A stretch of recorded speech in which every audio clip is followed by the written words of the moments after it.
Good morning, good afternoon. I'm Joshua McElwee, the news editor for the National Catholic Reporter. The U.S. bishops held their annual meeting in Baltimore last week. If you were following along at ncronline.org, you may have seen that it was an eventful gathering. Among the major events, the bishops elected Archbishop Timothy Broglio, who leads the archdiocese responsible for the American Catholic military chaplains, as their new president. He replaced Los Angeles Archbishop Jose Gomez and will now serve a 3-year term in that role. The bishops also decided not to rewrite their traditional voting guide, known as Faithful Citizenship, ahead of the 2024 presidential election.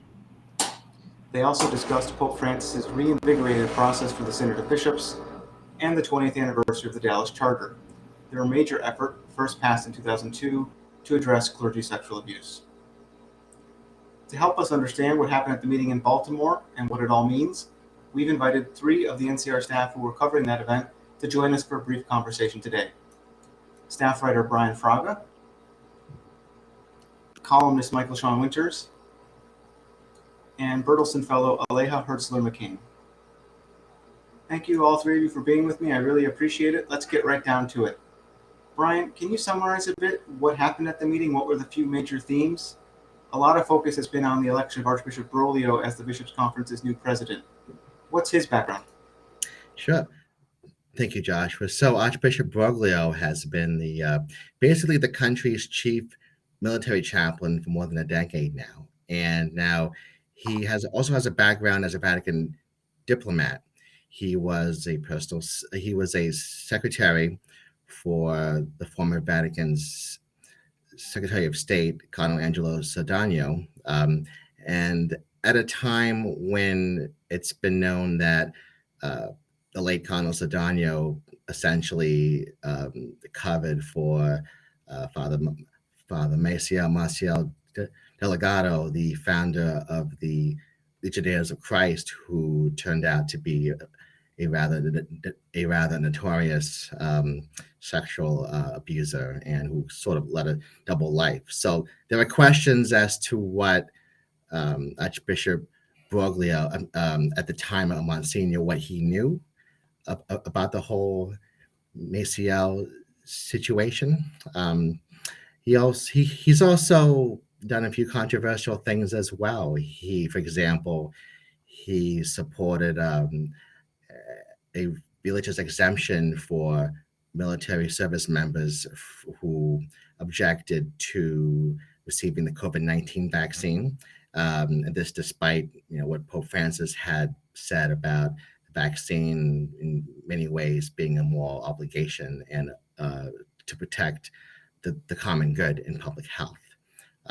As well, Archbishop Broglio in 2018 wrote an email to a woman who had objected to comments that a priest on an Air Force installation had said about gay clergy being responsible for the sex abuse crisis. And in this email, Archbishop Broglio told her that there was no question that that homosexuality was directly related to the sex abuse crisis.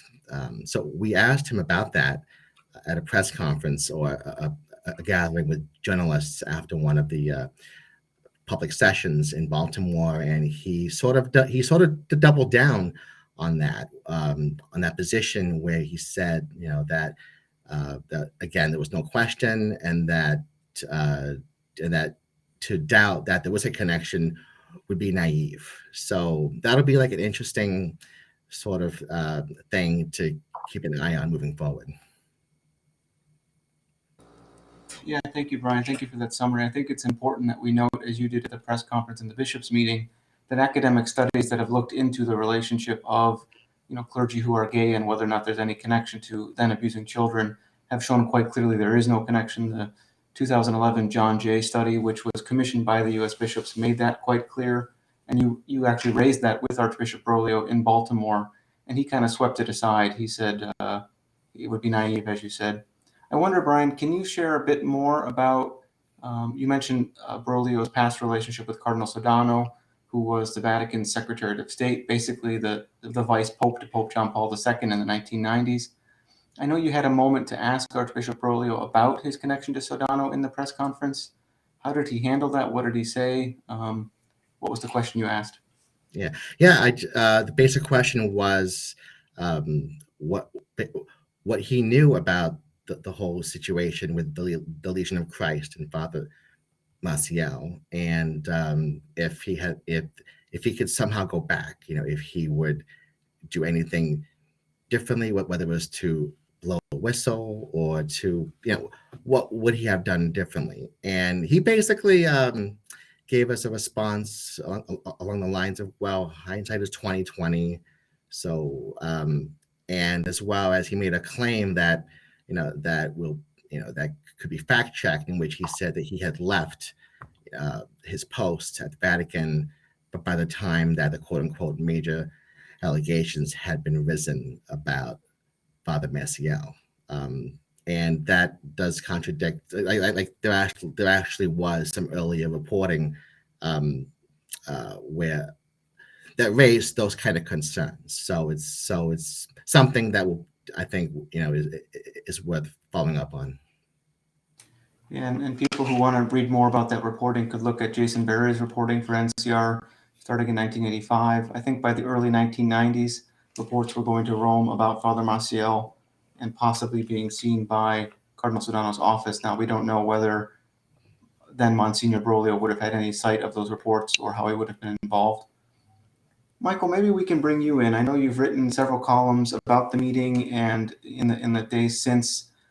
You said in one column that in choosing Broglio, the bishops had decided to choose what you called an anti-Francis bishop as their president. What makes you say that Broglio is anti-Francis? What message do you think the U.S. bishops are sending to the Vatican by electing Broglio as their leader for the next 3 years?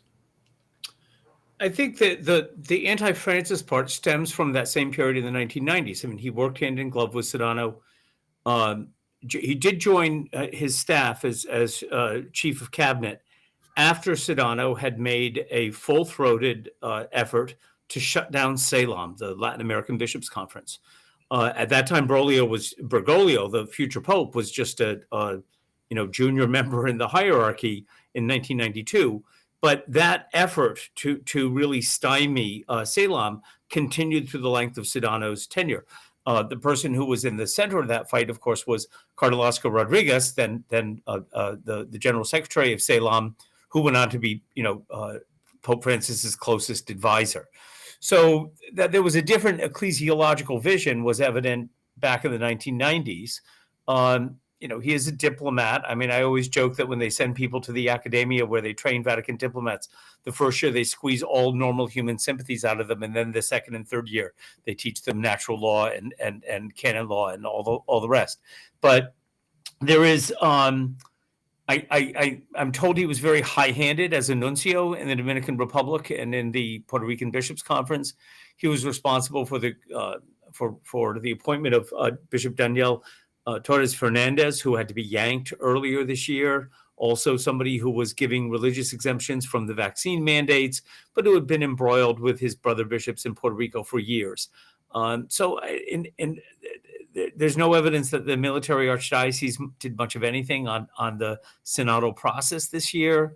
The issues that Brian already mentioned about the scapegoating gays for the sex abuse crisis, you put that all together and what does not emerge is the picture of a Francis bishop, just the opposite. But I think it's rooted really in that experience working so hand in glove with Sodano. And other bishops, I've been going to bishops' meetings for a long time, and even when they disagree, they're very respectful toward each other. Sodano is the only one who I've heard another bishop refer to as sinister, and that's really rare. They don't talk about each other that way, but that is a word that one bishop used and applied to him. So I was it a signal from the bishops? I think we got to be a little more careful there, because I think some bishops.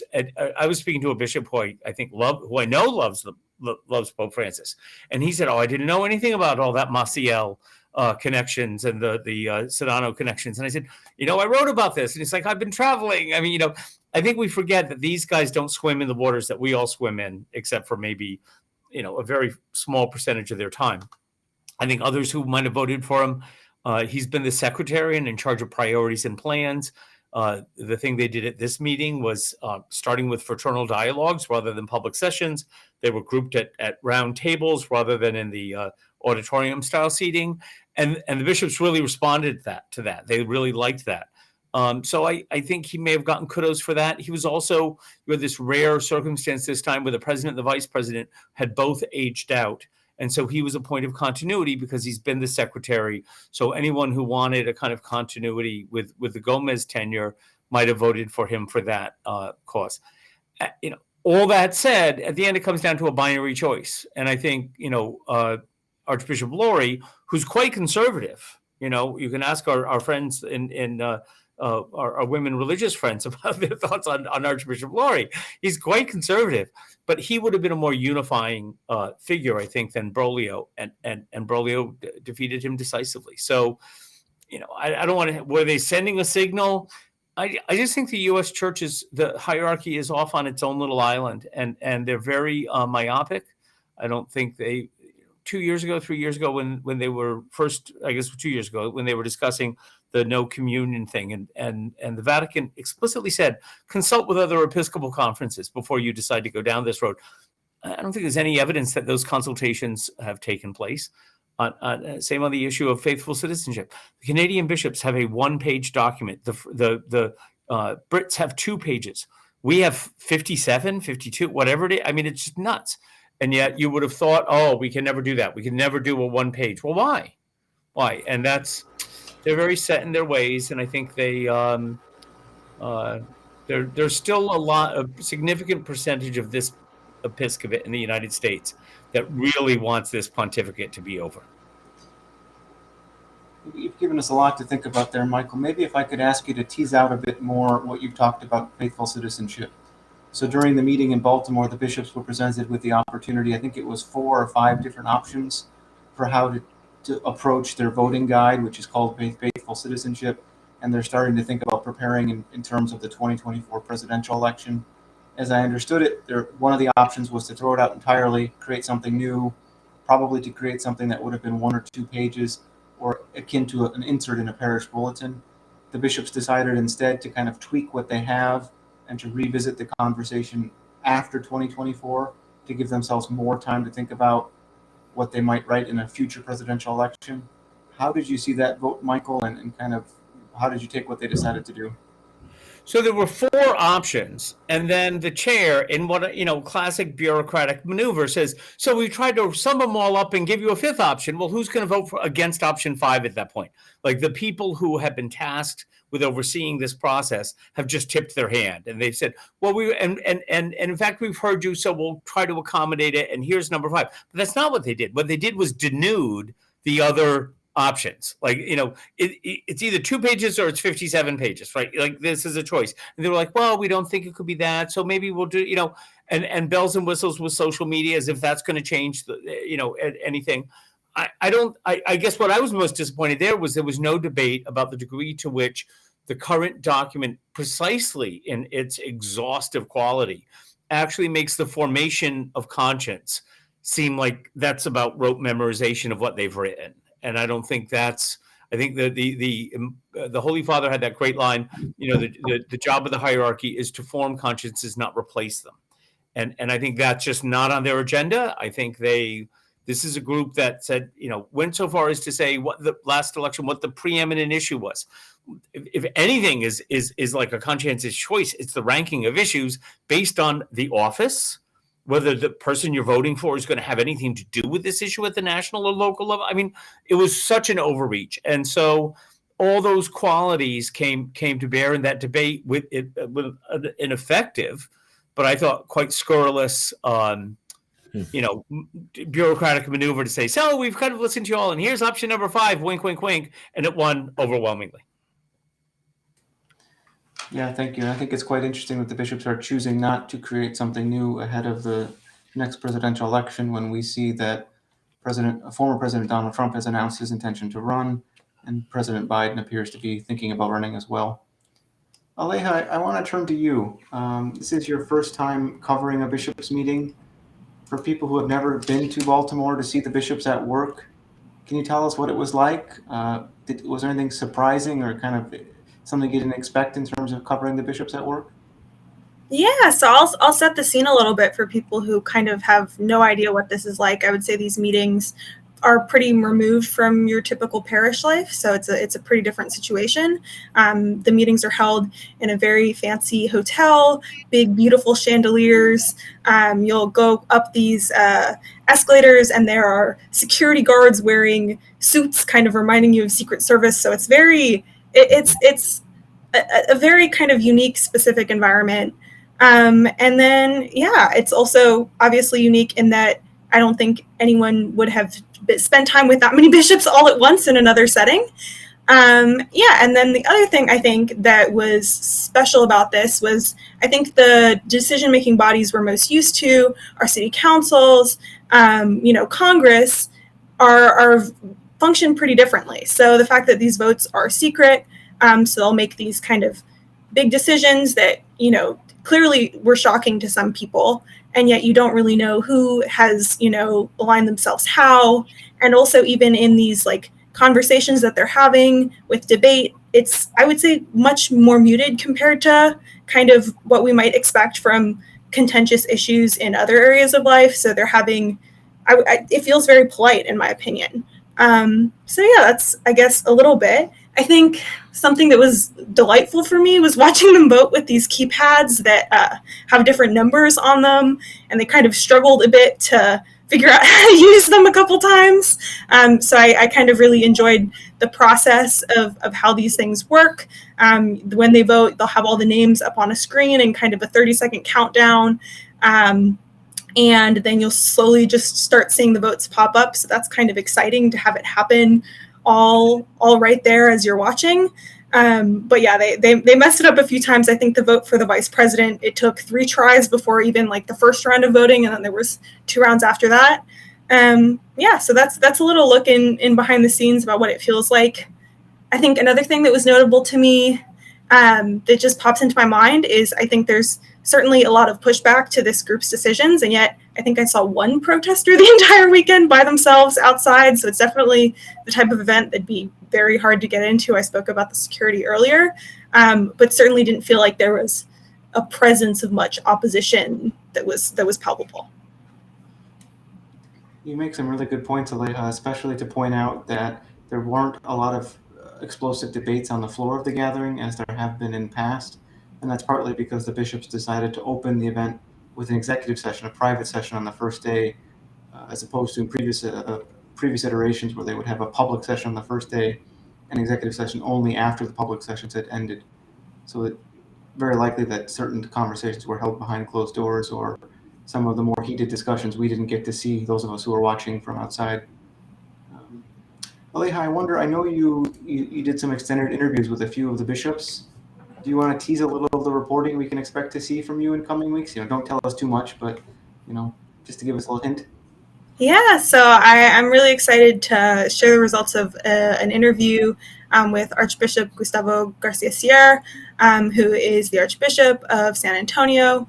And we spoke, I think, at a pretty important time. The UVA shooting had just happened, and after our conversation, this Club Q shooting, and he is the Archbishop of an archdiocese where the Uvalde shooting happened. So that is, fresh and still a very real tragedy for that community. And we spoke a lot about the ways he has shown up and in all kind of facets of that community. And it really intertwined with our conversation about synodality and about the importance of the Eucharist and how he kind of sees those as threads that weave through everything.